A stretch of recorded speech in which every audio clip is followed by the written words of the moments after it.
Hindi ako aware na kaya na pala nila mag no balance billing. Pero magkakaalaman talaga in the next few days kasi syempre yung mga tao, they will expect na gano'n naman. Nangangamba si Senador Pia Cayetano sa ipinahayag na zero balance billing sa mga DOH hospital na ibinida ni Marcos Jr. sa kanyang Tinuloy SONA. na po natin ang zero balance billing.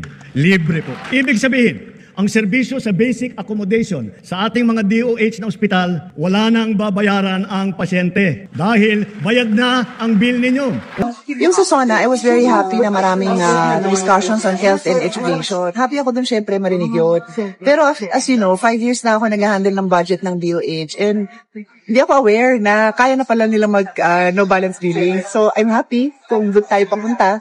Pero magkakaalaman talaga in the next few days kasi syempre yung mga tao, they will expect na gano'n na mangyari. And naawa din ako sa LGUs kasi although sinabi naman it is for DOH hospital, syempre a lot of people yung access nila sa LGU.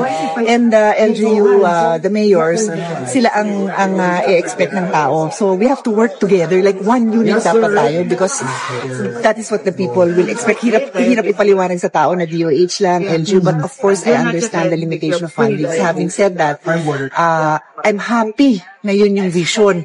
Pero kailangan clear tayo sa mga tao kasi they will feel very upset kung hindi nila makuha yun.